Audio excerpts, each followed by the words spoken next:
Good evening, my name's Alex Campbell and you're watching the 17th episode of Dissecting Who.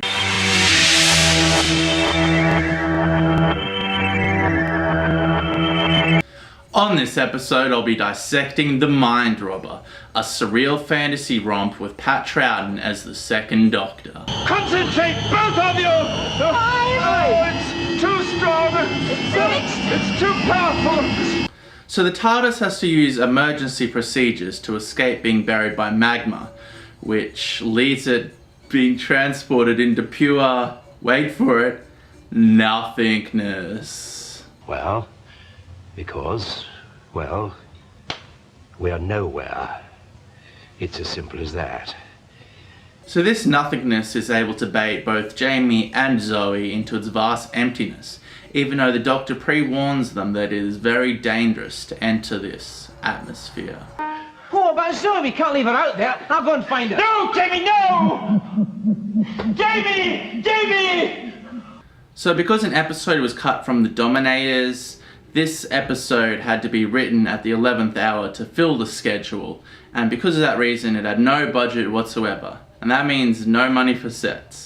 So all there is in the first episode of this serial is a set for the TARDIS, which I obviously already had, and just an empty lot, like where the set would be made, but it's just nothingness. They just painted it white, and the way that the director utilizes this is actually really effective. All these scenes come off really surreal and ominous, just due to his directing and partially the music.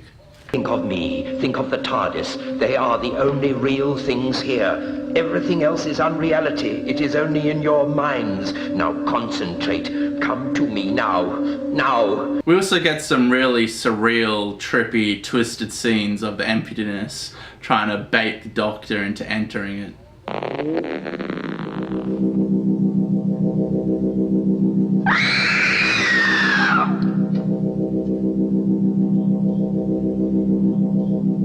The ending of this first episode is just superb and right up my alley. It's so weird and obscure.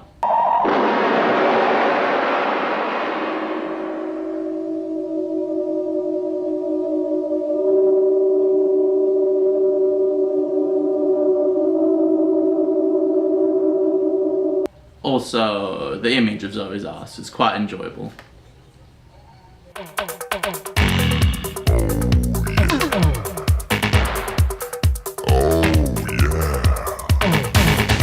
It's amazing how much I like this first episode when you come to the conclusion that it was written at the last moment and it wasn't meant to be and it was just thrown together. But it's probably one of my favourite first episodes of any of the old Doctor Who serials that I've seen. It's great, I love it. I just love how twisted and trippy it is. Zoe! Zoe! Jamie, I thought I was lost for good. There's a really interesting scene where Jamie is shot and becomes a still cardboard cutout and the Doctor has to put his face back together. Well, a McCrimmon never died without a fight yet. Gregor, to her! Jamie! Jamie! Huh? Oh, yes, that's his nose, all right. Now this whole idea transpired because Fraser Hines, who plays Jamie, got chickenpox and had to take a couple weeks off from filming, so they had to get a new different actor in, and just at the last moment they wrote this cool little idea to remedy why Jamie was played by a completely different actor, and I just love it.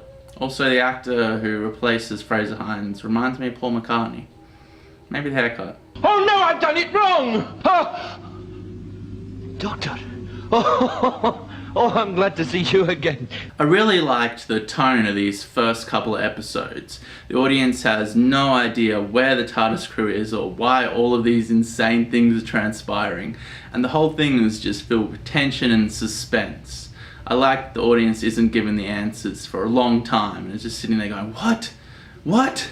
What the fuck is going on? It's great. Coming straight for us. Run! No! We don't stand a chance! Stand still! Don't my brain! No, stand still! So after a while, our characters come to the realization that they're trapped in a fictitious world with literary characters like Gulliver and Greek myths, the Minotaur. This is a really unique and interesting concept, and I just loved it. Someday or other, my fortune to do. Now I know who you are, sir. Your name is Lemuel Gulliver. Your servant. Gulliver? Yes. They're trapped in a literal forest of words. Do you know what this tree is? No, what? It's a letter S. The next one's an L, and then an O, and a W. This version of Medusa is less than spectacular, but I do respect the amount of time and effort it would have taken to animate those stop-motion snakes.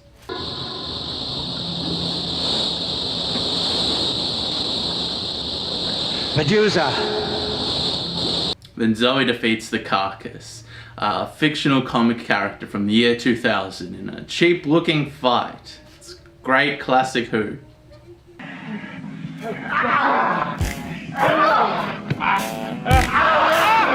Don't do anything rash!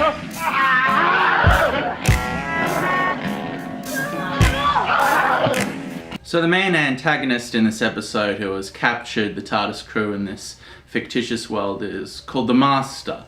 But this is just a coincidence. He isn't the actual Master. He isn't a Gallifreyan and he isn't friends with the Doctor. It just must have been a cool name that popped up. The first appearance of the Master is much later in the series, in the John Pertwee era, played by the magnificent Roger Delgado.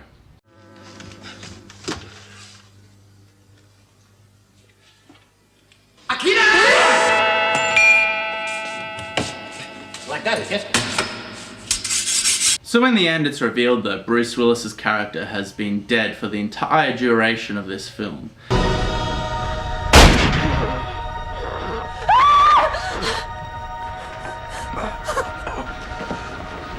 In conclusion, the concept of this surreal, fictitious world is quite unique in the world of rubber-faced monsters week after week, and I think it's well written, well executed, well filmed, and a standout serial in the Patrick Troughton era. Don't worry about fiction.